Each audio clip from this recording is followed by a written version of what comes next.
begin the 40th chapter of the book of Yeshayah, well-known chapter, Nachamu, Nachamu Ami Yomar Elohechem. Comfort, oh comfort my people, says your God. We're going to read this in a couple of Shabbatot. We have the, before Tisha B'Av, we read Shabbat Chazon, the prophecy from Yeshayah that tells of the destruction. And after Tisha B'Av, we have the hopeful Nachamu, the comfort that is given by Yeshayah to the people. And what is that comfort? Dabru alev Yerushalayim v'kiru eleha. Speak tenderly to Jerusalem and declare her to her. Himal'a tziva'a kinirtza avona. That her service is over, her iniquity is expiated, right? Your destruction is done. Kilacham yad Adonai kiflayim b'chol chatoteha. Because she has received from God double for all her sins. The destruction has been so horrendous, so terrible, it's like it's been doubled. And thus, it's time for Jerusalem to return and to be once again a city that is special to God and special to the Jewish people and loved and therefore in a great shape. Kol korei bamidbar panu derech Adonai yashru ba'arava misila lelohenu. A voice calls out from the desert. There's a road to God. From the wilderness, go straight on like a highway. There's a straight road. We talked about that in the last number of chapters. We have this analogy of the desert, which would bloom, and there would be these roads that you could go to Jerusalem. I believe it was in chapter 35, in the contrast to Edom, which would be destroyed. Maybe it was 36. My apologies. Kol gei yinaseh v'chol har v'giv'ah yishpalu v'haya akov lemishor v'har chasim levika.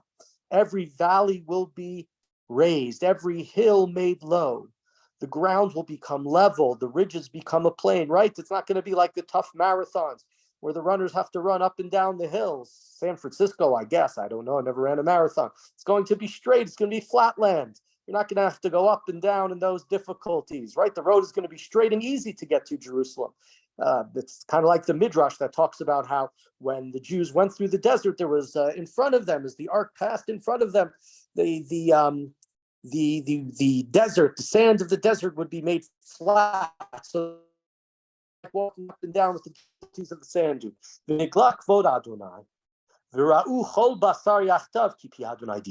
The presence of God will appear, and everyone, kol basar, all flesh, not just the Jews, all humans, you could say all animals, everybody will see together that God has spoken. Interesting to hear the word yachtav.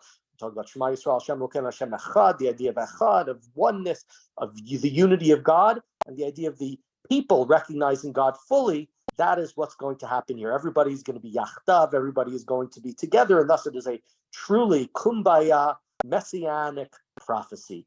Kol omer kra v'amar ma ekra. A voice rings out and says, state it, let everybody know it. And another voice says, what am I supposed to say? Kol habasar chatzir v'chol chasto kitzitz hasadeh. All flesh is grass, all its goodness is like the flowers of the field. Yavesh chatzir naval tzitz ki ruach Adonai nashpa bo achein chatzir am. Grass withers, the flowers fade when the breath of God blows on them. And people are grass. Yavesh chatzir naval tzitz udvar lohenu yakum lolam. Grass will wither, flowers will fade, right? People come and people go. That's the way life is. Things start, but God is always there. The good things happen, the bad things happen. Things look like they're going to be good, things look like they're going to be bad. But belief in God and the understanding of God's eternity lasts forever. Al har gavoa alilach mivaseret Zion. Harimi vakoach kolech mivaseret Yerushalayim. Harimi al tirai imri la'arei Yehuda hinei Elohechem. So go up on a high mountain, go up there and raise your voice. Mivaser is to sort of is to announce. There's the idea of being mivaser, the redemption, being mivaser, the Mashiach. Eliyahu Hanavi, according to tradition, is the one who gives the mivaser, who announces, tells us the Mashiach is coming. So raise your voice to Sion, to Yerushalayim, right? Raise it in prayer, herald Jerusalem. Don't be worried.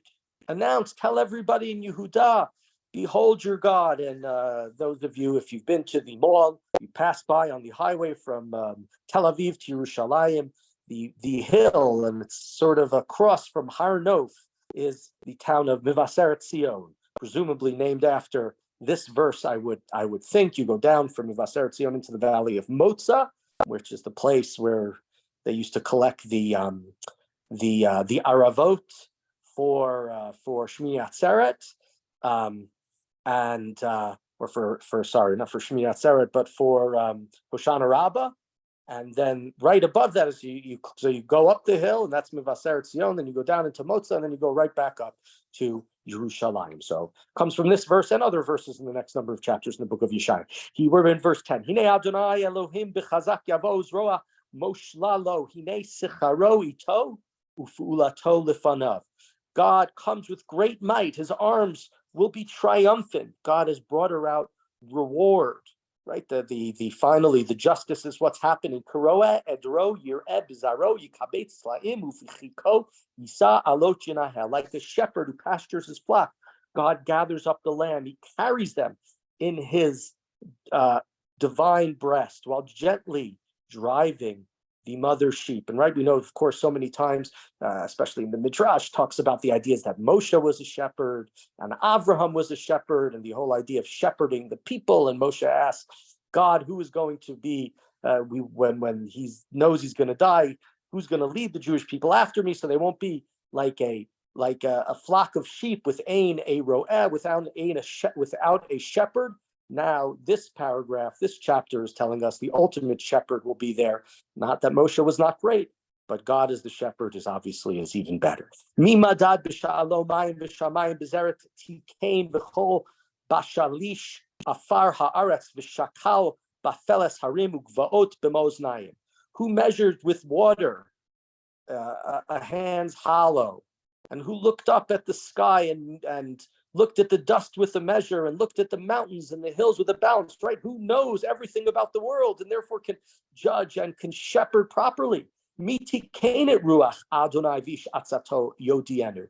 Who understands the mind of God? Can anyone disclose God's plan, right? Even Moshe Rabbeinu was closest to God. God would not reveal his ways. At mi no atz v'yivienu v'yilamdehu be'orach mishpat.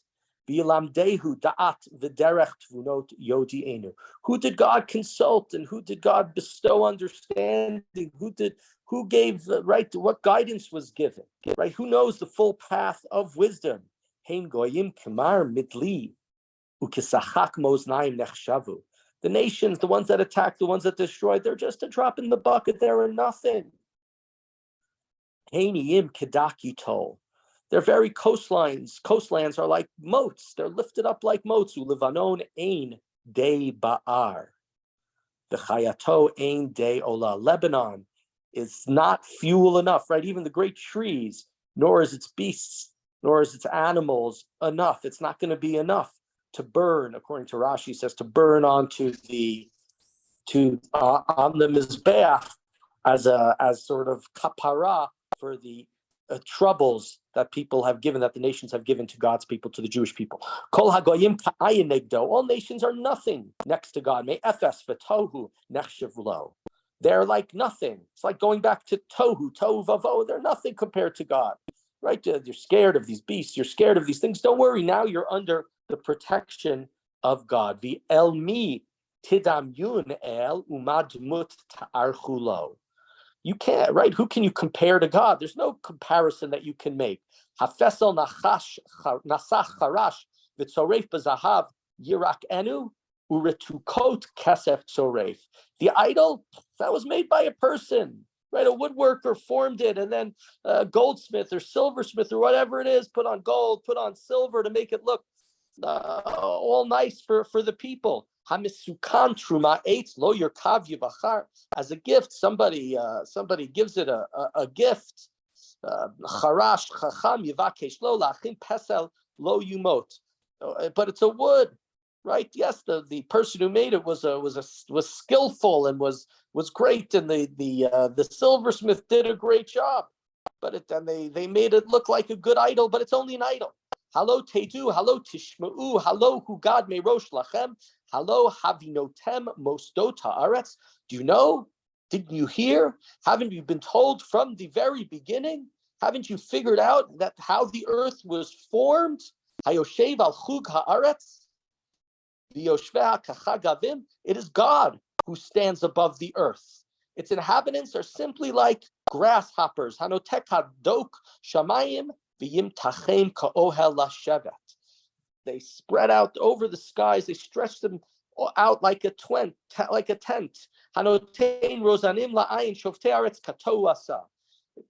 Brings those who are troublesome, shows that they are nothing. It makes rulers of the earth as nothing, right? When God stretches out, when God is known, when God demonstrates that he's the maker of everything, then the people, even the leaders of the earth, the shoftei aretz, they will be like tohu. So right in these words, in these verses, we see the words tohu, right? We're talking about creation, and when we talk about creation, we have to mention it's like tohu vavohu, everything to God. We can go back to the beginning of the creation when everything was just a vacuum, when it was complete and utter nothingness. Because the only thing that really can make or break the earth, if you want to put it as such, is God. Afbal nita'u, afbal zora'u, afbal shoresh ba'aretz gizam v'gam nashaf bahem v'yivashu usa'ara kakash tisa'im. They hardly planted, they hardly have sown, to hardly have they stemmed, taken root in the earth when God blows upon them and dries them up, and the storm bears them off like straw. Right? You think these nations, these great civilizations, they've done so much, they've hardly done anything. So God, who's taken this world from nothingness. V'almi tidmiyuni ve'eshveh yomar kadosh. So who can you compare me to? Who can I be compared to, says the Holy One, says the God of Israel? And the answer is obviously, you can't compare anybody to God. There's no comparison. So lift up your eyes to the sky. Ura'u mi vara'ela. Who created these things? Hamotzi v'mispar tziva'am. The one who sends them out with his sava, with his hosts, with all his angels and all of his assistants, his army. L'chulam b'shem yikra me'rov onim v'amitz koach v'ish lo ne'edar. Who sends them out? Who calls them each by name? That they have greatness and power, not a single one fails to appear. And I think in a verse like this, I think of the Shemesh, the sun, the messenger of God. As we talked about the Shemesh, it's a shamash. It's not to be worshipped. It's just like a helper of God, the same way the shamash, that helps light the other candles on Hanukkah, or the shamish in the shul who folds up the talesim or whatever. All of these other things that seem like great luminaries, they're just emissaries of God. Lama Tomar in verse 27, Pasuk Chav Zayin. Lama Tomar Yaakov, Daber Yisrael, Nistara Darki Adonai Elohei Mishpatai Ya'avor. Why do you say Yaakov? Why do you say this, Yisrael? My way is hidden from God. My cause is ignored by my God. Halo Yadata Im Lo Shamata Elohei Olam Adonai Borek Tzot Haaretz Lo Yi'af V'Lo Yiga Ein Cheker L'Tvunato. Do you not know? Are you not aware that God is eternal, that God is forever, the creator of earth from one end to the other? Right? God doesn't get faint. It's like the verse in Tehillim, Hine lo yanum v'lo yishan shomer Yisrael. The protector of Israel doesn't sleep. God is alive. God is well. God is not ignoring you. Notein la ya'ef koach. God who gives strength to the weary, words that we are, of course, familiar with from the Birkot HaShachar. Ule'eno nim atzma yarbeh. God gives vigor, right, to those who seem spent. V'yi'afu ne'arim v'yiga'u, uvacharim kashol yikashelu. And the youths may go faint and weary, and young men may stumble and fall. However,